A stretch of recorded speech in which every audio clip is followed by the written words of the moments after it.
Mesdames, Messieurs, merci d'être venus écouter ce message. Nous allons rentrer dans une phase cruciale de notre combat qui doit nous amener vers l'alternance politique démocratique. Il est donc important que nous clarifions certaines situations et c'est l'objet de ce message qui va tourner en particulier autour de l'acte de naissance de M. Ali Bongo Ondimba et de la perspective électorale vers laquelle nous nous approchons. Mesdames et messieurs, nous, Front de l'opposition pour l'alternance, venons nous adresser à vous en ces moments graves de l'histoire de notre jeune nation. Nous venons nous adresser à vous aussi en tant que citoyens préoccupés, interpellés, révoltés par une situation qui, bien qu'anodine encore pour certains, constitue en réalité une menace grave à l'égard des fondements même de l'édifice de nos institutions, une menace à l'égard du socle républicain de notre vivre ensemble, la Constitution. Il s'agit de la question de l'identité et de l'acte de naissance de celui qui aujourd'hui occupe le fauteuil de chef de l'État, Ali Bongo Ondimba. Pour saisir toute la portée de cette question, il est nécessaire et utile de rappeler tout le sens du débat. L'acte de naissance est la première pièce qui établit l'identité de tout citoyen dès sa naissance. Il l'accompagne tout au long de sa vie, pour ses études, sa carrière professionnelle, ainsi que pour tous les actes administratifs qui jalonnent et encadrent sa vie de citoyen. L'acte de naissance est donc constitutif de l'identité de chacun de nous. Il confirme que nous sommes nous et non quelqu'un d'autre. De là, en détenir un n'est pas une option, mais une obligation. Lorsqu'un citoyen se trouve dépourvu de cette pièce fondamentale, c'est tout naturellement que l'on doit se demander comment il peut, sans violer la loi, passer au travers des étapes suivantes de la vie. S'inscrire à l'école, postuler pour un emploi, se marier, avoir un passeport et même faire acte de candidature à une élection. Mesdames et messieurs, chers compatriotes, celui qui aujourd'hui est à la tête de notre pays, M. Ali Bongo Ondimba, suscite de nombreuses interrogations sur cette question, celle de son acte de naissance et de son identité. D'une part, ayant en guise d'acte de naissance présenté un document établi seulement en 2009, nous sommes fondés à nous demander quel document avait-il fait valoir pour justifier ses parcours scolaires et professionnels antérieurs, ainsi que ses différentes candidatures aux élections législatives depuis 1990. Quel acte de naissance le député de Bongoville avait-il présenté à ces 4 élections? Vivions-nous dans un État où il était accessoire d'établir l'identité civile des représentants du peuple et des citoyens investis de mandats électifs? Nous voilà là, déjà au cœur d'une question grave.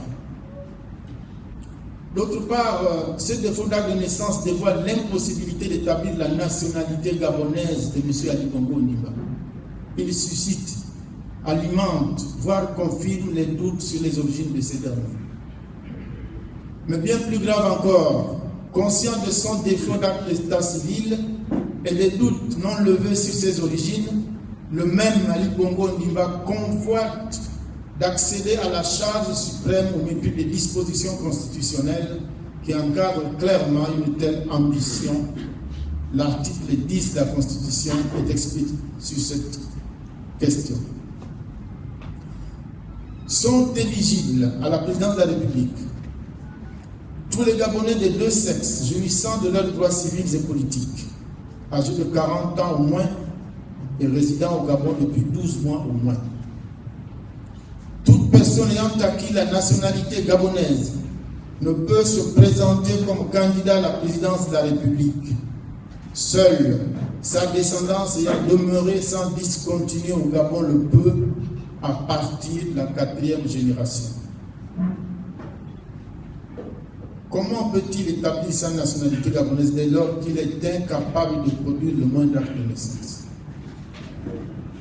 Convaincu lui-même de l'absence d'acte de naissance pouvant justifier sa nationalité gabonaise et partant son ambition pour l'élection présidentielle anticipée de 2009, il s'en est fait établir un. C'est le fameux acte de naissance établi en 2009 au 3e arrondissement par M. le maire William Akasaga Okinda. Mais au lieu de vider la polémique, ce document va l'amplifier et fournir les éléments de ceux qui participent aujourd'hui d'un véritable scandale d'État. En effet, il y est indiqué que M. Ali Bongo Ondimba serait né à Brazzaville en 1959, soit avant l'accession du Gabon à l'indépendance en 1960. Un acte de naissance établi à Brazzaville devrait donc être le document sur la base duquel une retranscription pour un acte de naissance gabonais doit se faire. Mais l'acte de naissance présenté à l'appui de sa candidature en 2009 n'est non seulement pas valable et ne saurait tenir lieu de retranscription d'un quelconque acte de naissance, car établi à la mairie du 3e arrondissement au lieu de celle du 1er arrondissement. C'est la loi. De plus, l'acte de naissance délivré à Brazzaville et qui confirmerait sa naissance demeure toujours introuvable.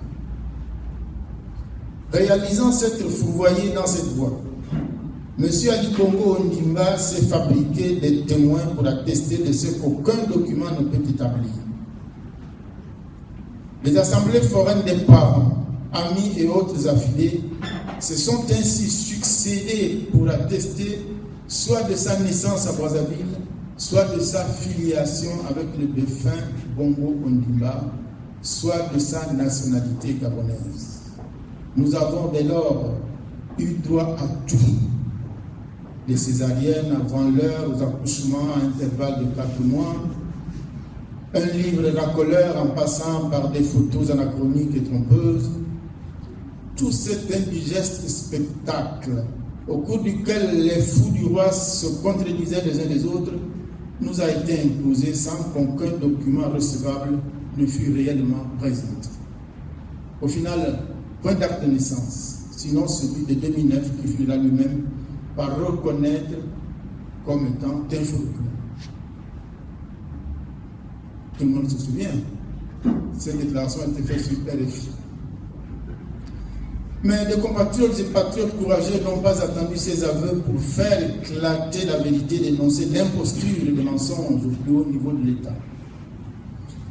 Monsieur Luc Bengonetsi en premier, se faisant le porte-voix de tous les Gabonais qui pensent et savent que Monsieur Ali Bongo Ondimba est né non gabonais, a indiqué la voie de la recherche de la vérité en déposant une plainte au tribunal de grande instance de Libreville pour invalidation de l'acte de naissance présenté en 2009 et pour faux et usage de faux. Naturellement, la justice gabonaise aux ordres du prince ne donnera aucune suite à cette requête. Qu'importe. Qu'importe, parce qu'une chose est certaine.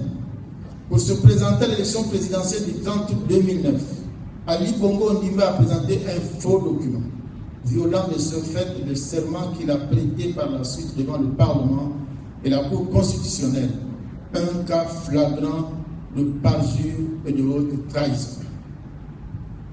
Dans un pays normal, c'est-à-dire dans un état de droit, Ali Bongo serait passible de condamnation devant la haute cour de justice. C'est précisément cette lecture qu'a faite notre compatriote Jean de Dieu Moukani Iwangou en saisissant cette institution qui n'a malheureusement, et contrairement aux dispositions constitutionnelles, jamais été mise en place, car 2 des 3 autorités chargées de nommer les juges de la haute cour de justice n'ont rien fait jusqu'à ce jour. Échec mat, comme pour la démarche initiée par Luc Bengonissi. Même au plan familial, le défaut d'acte de naissance d'Ali Bongo Ondimba pose problème, notamment dans le dossier de la succession d'Omar Bongo Ondimba.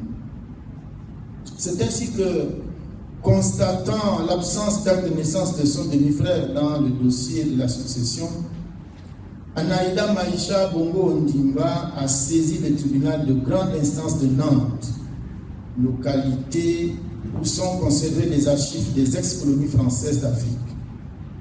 Là encore, le doute persiste à ce jour, puisque les premiers éléments fournis par Nantes soulèvent d'autres questions. Exemple, l'officier d'état civil qui aurait établi la soi-disant déclaration de naissance d'Ali Bongo, que ses parents auraient curieusement retrouvé dans les archives de Brazzaville, a été déposé il y a seulement quelques mois aux archives de Nantes. Cet officier d'état civil disait: je n'étais plus en fonction à la mairie de Brazzaville à la date où cette déclaration a été faite.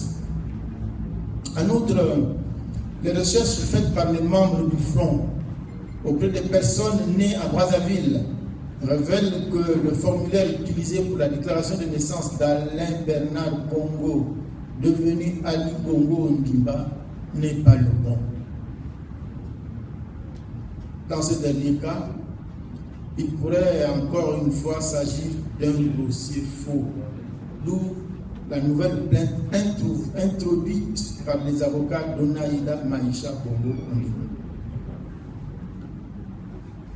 Il apparaît donc clairement, au regard de tout ce qui précède, qu'à ce jour, Ali Bongo Ondimba ne détient aucun document crédible pouvant valablement attester de sa naissance.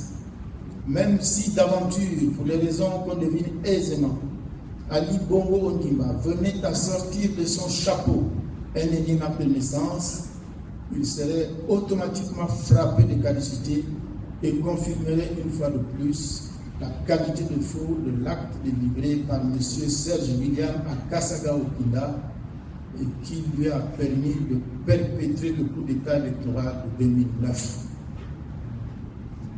Mesdames et messieurs, constatez donc que les actes posés par la première institution de la République que nous venons de découvrir sont d'une extrême gravité. C'est la manifestation d'une forfaiture et d'une imposture permanente au sommet de l'État.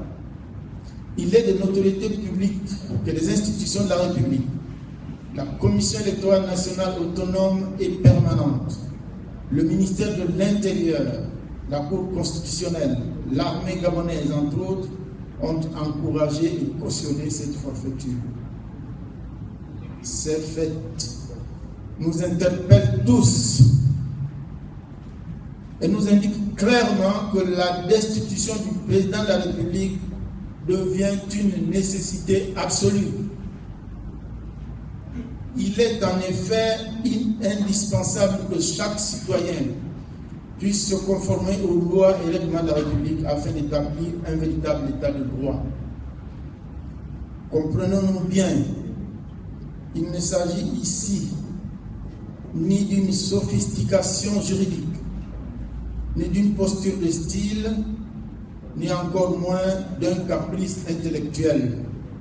Il s'agit en effet d'état de droit, du respect des lois et de l'égalité de tous devant celles-ci, notamment de la plus importante d'entre les lois, la Constitution de la République.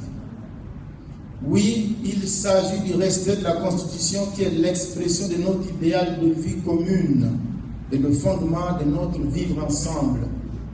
Il s'agit du respect de la Constitution qui est le plus petit dénominateur commun et la matrice de notre pacte social, sans quoi triomphe le règne du plus fort, où chacun est libre de nuire à qui il veut et où les plus puissants pensent disposer de tout et de tous selon leur convenance.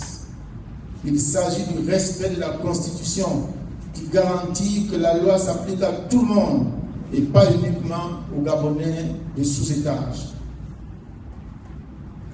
De nombreux officiers d'état civil croupissent actuellement dans les prisons au prétexte qu'ils auraient délivré des documents d'état civil sans en avoir la compétence ou hors de toute procédure légale.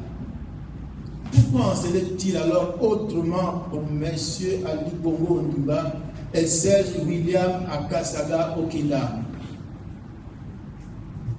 patriote gabonais? Puisque celui qui a juré devant le Parlement et la Cour constitutionnelle, la main gauche posée sur la Constitution, la main droite levée devant le drapeau national, de consacrer toutes ses forces au bien du peuple gabonais, en vue d'assurer son bien-être et de le préserver de tout dommage, de respecter et de défendre la Constitution et l'État de droit, de remplir consciencieusement les devoirs de sa charge et d'être juste envers tous. Pourquoi a-t-il trahi son serment? Il ne nous reste qu'à le destituer parce qu'il y a imposture, forfaiture et parjure. Cette démarche est d'autant plus nécessaire qu'Ali Bongo Ondimba ne pourra plus présenter au cas où il souhaiterait remplir un acte de naissance différent de celui qu'il a présenté en 2009 et qui fait l'objet d'un procès en contestation au tribunal de grande instance de Libreville. Par ailleurs, une autre requête introduite par Jean-Dédé Moukani Wangou à l'effet de radier M. Ali Bongo Ondimba des listes électorales pour inscription frauduleuse fait son chemin. Définitivement rayé des listes électorales, toujours pour usage d'un acte de naissance frauduleux, le chef de l'État sortant ne pourra plus être conduit à une quelconque élection.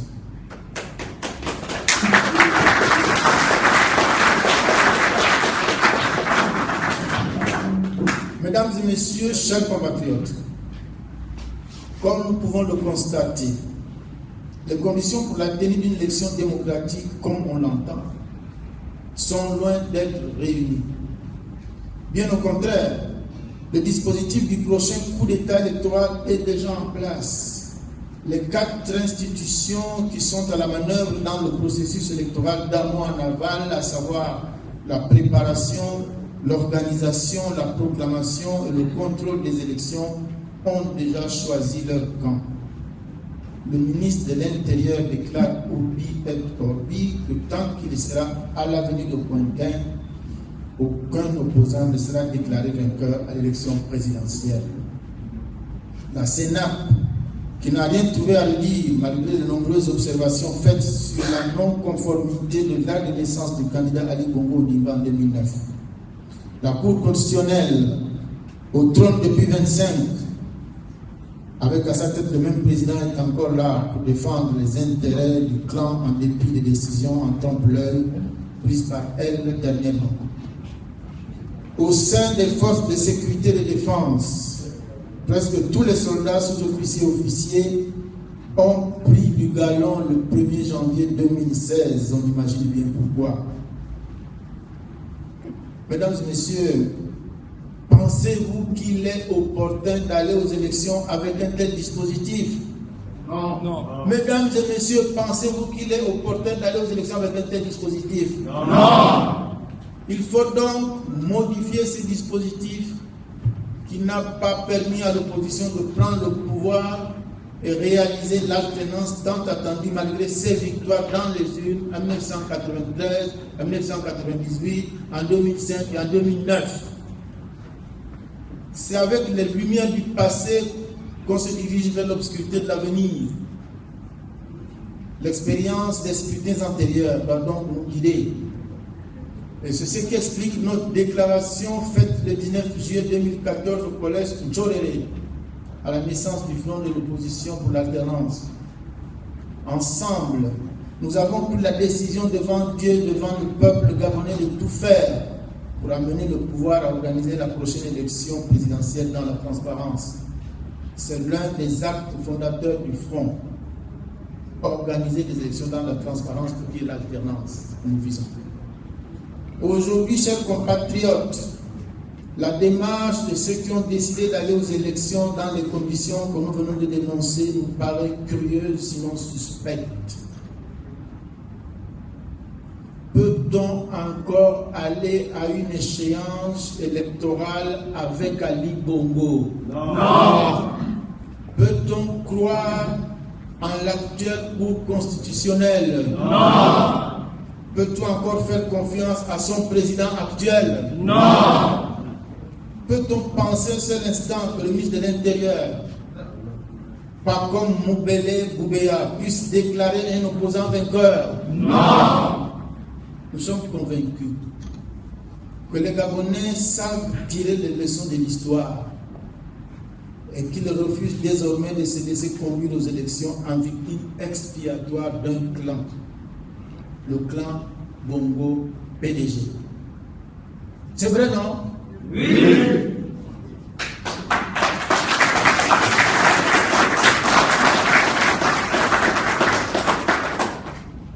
Nous savons pertinemment que ce clan Bongo PDG ne reculera pas et que face à la détermination du peuple souverain et mobilisé comme ce fut le cas lors des obsèques d'André Mbaobam, il y aura certainement trouble. Faut-il laisser les Gabonais se faire massacrer par les milices d'Ali Bongo Ondimba, recrutés à coups de milliards dans certains pays de triste mémoire? Faut-il laisser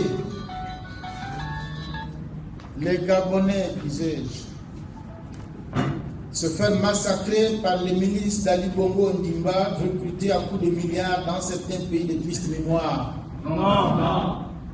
Nous disons non. Non. Nous disons Non. Nous disons non à l'effusion de sang en préparation. Dans le but d'éviter l'explosion des violences qui en découleraient, il est important de prévoir une transition sans Ali Bongo Ondimba parce que son temps est terminé, parce qu'il n'a pas cessé de mentir au peuple. Il faut obligatoirement une transition, c'est-à-dire une période au cours de laquelle nous allons mettre à plat toutes les institutions qui ont permis au système Bongo PDG de s'éterniser au pouvoir pendant 50 ans. Il faut offrir au Gabon une chance de se renouveler et aux Gabonais une nouvelle espérance. L'espérance de pouvoir vivre l'alternance et le changement. L'espérance d'une meilleure gouvernance. L'espérance de ne plus avoir à crouler sous le joug d'une seule et même famille.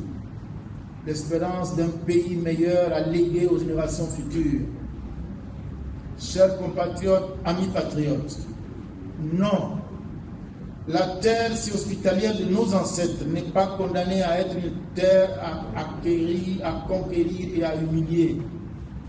Non, le Gabon de nos enfants n'est pas condamné à être ce qu'il est aujourd'hui. C'est pourquoi ce 3 février 2016 doit constituer le début d'une ère nouvelle qui s'ouvre sur le Gabon et doit nous conduire vers la fin du règne d'un clan, d'un régime, d'un système qui n'a que trop duré. Pour reprendre l'appel du pape Jean-Paul II lancé ici à Libreville dans ce même mois de février de l'année 1982, nous disons: peuple gabonais, lève-toi et marche. Peuple gabonais, lève-toi et marche. Peuple gabonais, lève-toi et marche. Marchons sans peur et sans haine vers notre destin qui est celui d'un peuple digne et considérable. Car, pour paraphraser notre ami et artiste Pierre Claver Akendengue, tout peuple est considérable. Tout peuple est considérable. Le peuple gabonais est donc considérable. Je vous remercie de votre attention.